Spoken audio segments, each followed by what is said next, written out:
Good evening, everyone.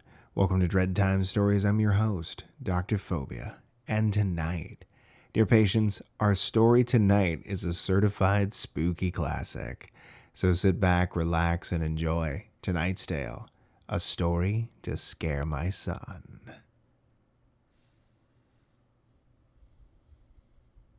Son, we need to have a chat about internet safety. I slowly crumpled down onto the floor next to him. His laptop was open, and he was playing Minecraft on a public server. His eyes were locked into the action. Comments scrolled down the side of the screen in a chat box. Son, can you stop playing your game for a minute? He exited the world, closed the laptop, and looked up at me. Dad, is this going to be another cheesy, scary story? What? I faked hurt feelings for a second, then grinned at him. I thought you liked my cautionary tales. He grew up listening to my stories about children who encountered witches, ghosts, werewolves, and trolls. Like many generations of parents, I use scary stories to reinforce morals and teach lessons about safety. Single dads like me should use all the parenting tools at their disposal. He scrunched his face a little. They were fine when I was 6. But now I'm getting older. They don't scare me anymore. They seem kind of silly. If you're going to tell me a story about the internet, can you make it really scary? I squinted at him incredulously. He folded his arms. Dad, I'm 10. I can handle it. Okay. I'll try. I began. Once upon a time, there was a boy named Colby. His expression indicated he wasn't impressed with the terror of the introduction. He sighed deeply and settled in for one of Dad's cheesy stories. I continued. Colby went online and joined several children's websites. After a while, he started talking to other kids in-game message boards. He made friends with another 10-year-old boy named Helper23. They liked the same video games and shows. They laughed at each other's jokes. They explored new games together. After several months of friendship, Colby gave Helper23 6 diamonds in a game they were playing. This was a very generous gift. Colby's birthday was coming up, and Helper23 wanted to send him a cool present in real life. Colby figured it wouldn't hurt to give Helper23 his home address, as long as he promised not to tell any strangers or grown-ups. Helper23 told him he wouldn't say anything to anyone else, not even his parents, and set about mailing the package. I paused the story and asked my son, "Do you think this was a good idea?" "No," he said, shaking his head vigorously. In spite of himself, he was getting really into the story. Well, neither did Colby.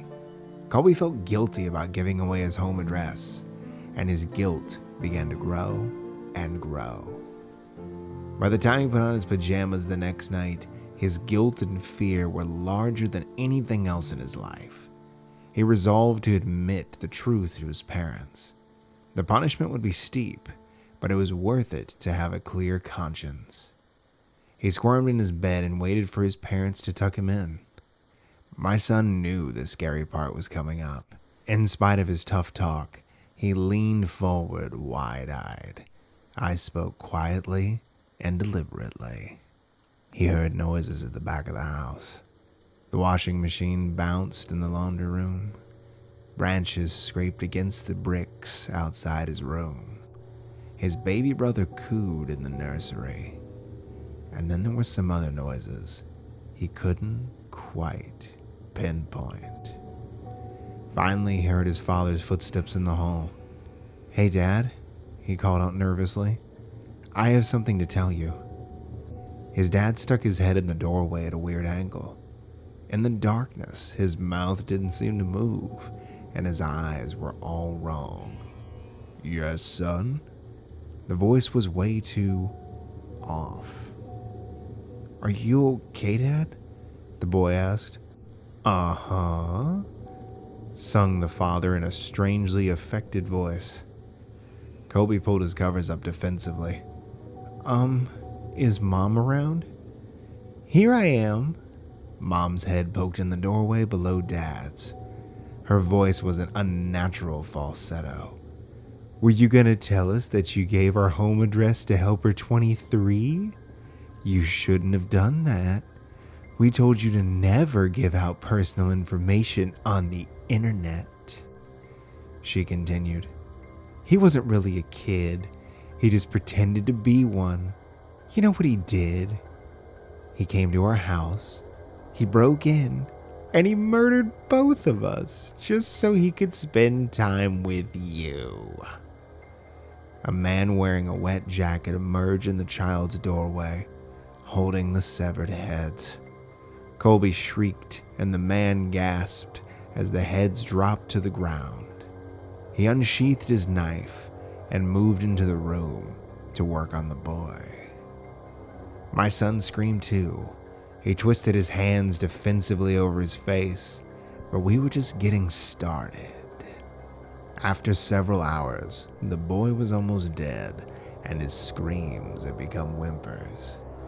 The killer noticed the far-off wailing of a baby in the other room, and removed his knife from Colby. This was a special treat. He had never murdered a baby before, and was excited about the prospect. Helper 23 left Colby to die and followed the cries through the house like a homing beacon. In the nursery, he walked to the crib, picked up the baby, and held it in his arms. He moved towards the changing table to get a better look, but as he held the baby, the crying died down. The baby looked up and smiled. Helper 23 had never held a baby, but he gently bounced it in his arms like a pro. He wiped his bloody hands on the blanket so he could stroke the baby's cheek. Hey there, sweet little guy. The beautiful rage of sadism melted into something warmer and softer. He walked out of the nursery, took the baby home, and named him William to raise him as his own. After I finished the story, my son was visibly shaken. Between ragged breaths, he stammered, "But Dad, my name's William." I gave him a classic dad wink and tousled his hair. Of course it is, son. William ran up the stairs to his bedroom in a fury of sobs. But deep down, I think he liked the story.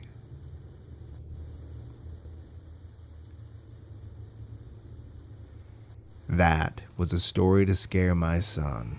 I hope you enjoyed it, and thank you for listening. Like I always say in closing, check under your bed, look in your closet, and sleep with the light on. The life you save may very well be your own. Good night, everyone.